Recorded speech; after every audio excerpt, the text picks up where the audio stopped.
Hello, viewers. My name is Deborah Agbonika, and this is another episode of Unscripted on Hillcrest TV. And you know what we like to do? We bring in guests, we ask them questions, they give us their opinion, like the headline says, unscripted. Nobody has rehearsed nothing. We're not here to rehearse anything. We're here to hear them say what they have to say. But you can also leave us your opinion in our comment sections if you agree with what we're about to discuss here. So stay tuned for more. And with me in the studio, I have a guest. I call him Juju. What I would like for him to introduce himself. Please tell us your name. Yeah, my name is Emmanuel Hamza Karibo, and I'm Debbie's friend. Okay, we don't want to cast who he is, so we're just going to leave it here. So, Juju, tell me something. Do you agree with this 50-50 narrative of whether relationship, marriage, whatever it is? Do you agree with 50-50? With 50-50, I would say I agree in a way. Yes. Because unlike how we met it in our own generation growing up with our parents, we had fathers doing more, but that's a different case for me. Okay. I had a very hardworking mom and a very hardworking dad. So they had to, form this synergy, I would say, in terms of welfareism of the kids and the family in general. So that was more like a 50-50 play, where my mom could actually wake up today and want to pay our fees. My dad want to do the next time, you get. So I would say that was more like 50-50. So moving into the present day Nigeria, what we have, be the economy and what have you, I feel like it's even an advantage when both parties contribute. It makes a whole lot of sense in terms of welfareism. So 50-50 is not a bad idea at all. Okay, so now, I do get your point from the angle of if I pay today, you pay tomorrow. Yeah. But let's stretch it a little bit just so people can understand. Now, when we say 50-50, the Nigerian norm, or if we Google it, is I bring 50% of the household, whatever, you bring 50% of the household.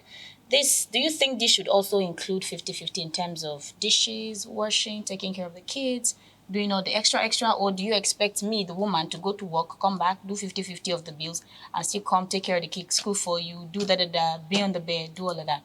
It takes. I'll use myself as an example. It takes someone that is very absent-minded to do that, and someone that does not have a working conscience, right? I feel like regardless of the fact that a man would always go outside to do whatsoever he wants to do to get money and stuff, there are times you need to look into your house, your direct environment. It's not a bad thing. You cannot leave everything for your wife to do. Why? She has kids that she's taking care of and you're not there. I mean, just backing the baby alone is a whole lot of stress. So you have to just look for a middle ground in every situation you find yourself. You need to help. It takes nothing to wash the plates. It actually takes nothing to do the laundry. So I feel... Are you sure you're an African man? I am, of course. Oh, don't you think the normal quote, an African man would not do that? That's meant for a woman to do. Please, someone should show me the rule book. If you show me the rule book, then I'll accept. It's not anywhere in our constitution or whatsoever. So, I mean, it's just an environmental thing. So I think someone from Abinishio just stood up and said it should be like, no. The right thing to do is actually finding a middle ground for this. You don't leave all the burden for your lady, chores and all that, because if you're one African man, what's that? You need to be part of the whole arrangement too. Okay, I don't know how my African men are going to feel about this, but I'll leave that to them in the comments to attend to. Yeah. And this is taking me to this. Now, we've heard a lot of saying where people say that, because a woman suffered with me when I didn't have nothing, I was living in a one-bedroom trenches, she was there for me and all of that. And then when I became somebody, like, it's love. Do you think that it is actually because of love she stayed, or probably because she didn't have another option, and then maybe she was just somebody who wasn't too interested about having too much in life? Because this is causing a whole lot of... And the reason why I ask that is because men tend to say, this person was with me. Now, the question is, does it mean that the lady you now met, now that you have money, loves you less because she was not there when you were in the trenches? Okay, the thing is, for meeting a lady when during trying times and stuff, and she was true to the knee with you, first you ask the question, what was the basis of you guys being together? What was the emotional attachment from the top? Was it love, or you guys were just goofing or playing? If it was love from the beginning, it makes a whole lot of sense. It speaks volume about her morals, her intentionality about you, the man, and how concerned she is or she was at the time about your growth. So if you eventually get there and you now speak about your with this lady because she stood there with you, it's not a bad idea. You can say, because I mean, we have a current pandemic in the country where you were talking about ladies not having options. Ladies always have options for better. But anyone that sticks with you during that trying time, I mean, guy, that is like, I don't know. Are they really? Do we still have them?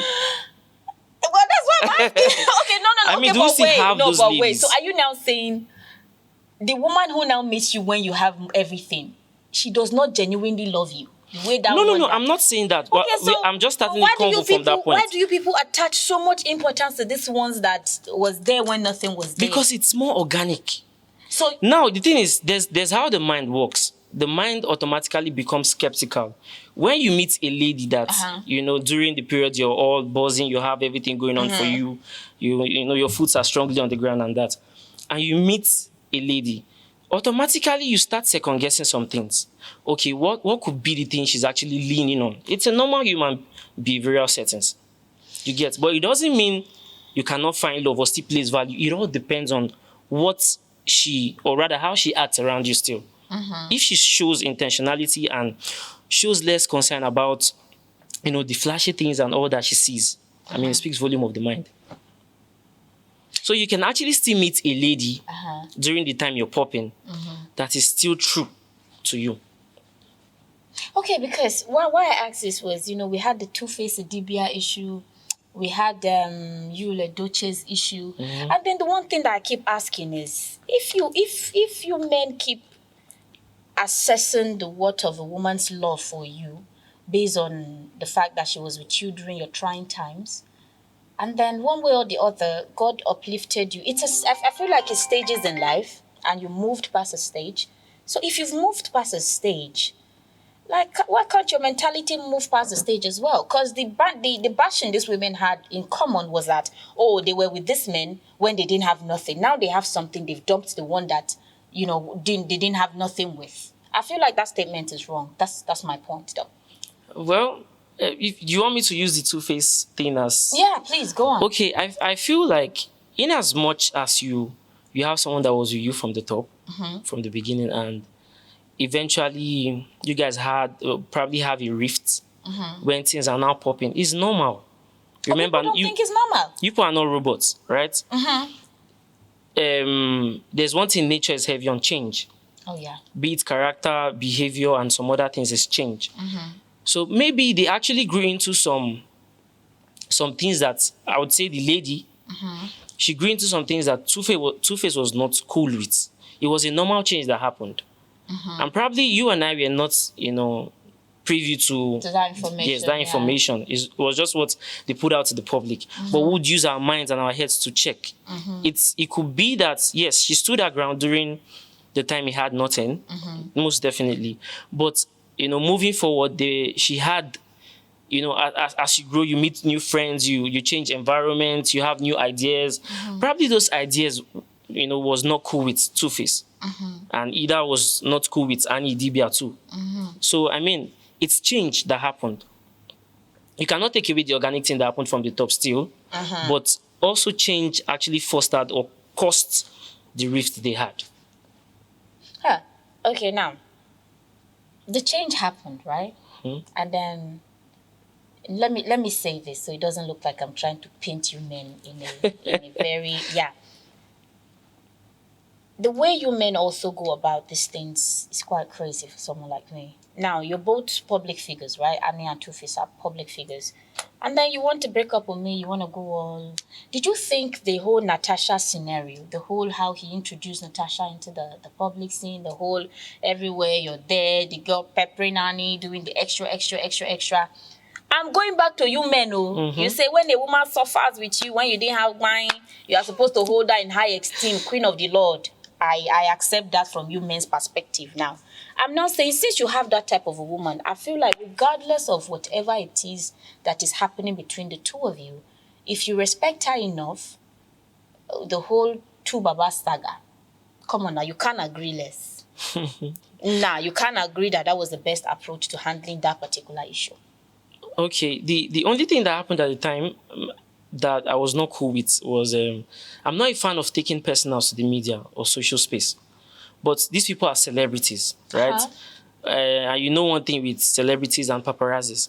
So it could be that he is not trying to put it out there, but you have the media doing their thing. It's normal. You know, see, that's the thing with you men. You would always side your fellow man. It's not like I'm trying to No, side. you're not even trying. You're siding him. No, You're trying okay. to justify his actions. Those actions are not justifiable. I don't care what the media is saying. Like you have another chick in this woman's face, peppering her, saying stuff, twerking. You can't even call your bitch and be like, sorry, ma'am, let's tune it down. This girl was with me when I didn't have so can we just tune it there? Anyways, let's move on. Let's move on to something else, and let's leave Tubaba and Annie where they are. Now, in terms of marriage, Yeah. do you think that a woman should care about the worth of a man before she decides to settle down? The what in what sense? If he has enough. In terms of money, not don't go in terms of anything else. In terms of money, let's leave it at that. Yeah, I feel like if you as a lady, if you're doing well for yourself, of course you want someone that will come in and consolidate. Okay. Yes, but if you're not doing well and you want to expect one Bill Gates to come, I mean, you should question your own self too. Right? It's simple. So but if you have something going on as a lady, you have a good paying job and you're living well, definitely it's not a bad thing looking for a man that will consolidate. It's simple. So you're saying it's a crime because I don't have anything. A rich man should not hope for a rich man. Yes. I feel like you don't have that right. Oh God, this conversation is going somewhere. Why do you feel I don't have any rights? Why would you not have something that you expect what you don't have from the next person? I mean, you should show traits that, okay, yes, it's either you're not up to the standard, but you're doing well yourself, but not having at all, and you're not looking for one big gate to come. It makes no sense to me. I mean, you check now.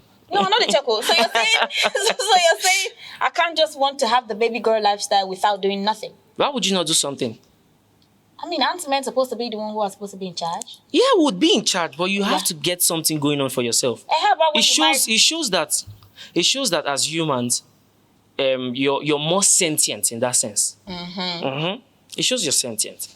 So you should not expect too much from the next person, whereas you're not even working to get into that point. You're just there. Because if you're a lady, Uncle will kill you now. So you're saying the normal criteria of investing in big bum looking beautiful just to get a man, they pay, they work. It's not sustainable. Beauty is not sustainable. Beauty only attracts for someone to know the character, mannerism, and how you behave in general. The character, the mind is more sustainable than the beauty you see. Well, my ladies who are not doing nothing, you better go do something because they say your ass ain't going nowhere. Hunger is gonna kill you. I'm speaking from my own point of view, please. I'm not trying to generalize anything. You get? So nobody get me wrong. Well, I don't quite share your your opinion on that, but I will leave it to our viewers to wrap their head around it and then do their thing. Now let's just take this before I rapidly turn this off because of time. Do you think that now in a family setting we have the man, we have the woman, who do you think should take the role of the kids more seriously? There's a norm that, it has to be a woman. A woman is supposed to, be the one to inculcate these morals, what have you in kids. Do you stand with that general opinion? No. Why is that? I mean, first thing first, it's you guys are parents. Husband, wife, come together. You're parents to kids. So one side should not show interest, or look into trying to, like you said, inculcate or instill morals, education, and what have you into their kids. It's a two-sided thing. The both parties should come in and have an understanding. The man might be busy going out there to look for money, maybe work, his schedule or itinerary is really different. But he should always play his role as a dad. You come back from work, you try to be present in your kid's life. It takes nothing, I mean. Even if it's 1 hour, even if it's 2 hours, out of 24 hours. The most important thing is you need to show concern about your kids. So it shouldn't be just for the wife. No. So you're not excusing the fact that maybe he's too busy. Let's take Dangote for instance. You think he has time for kids?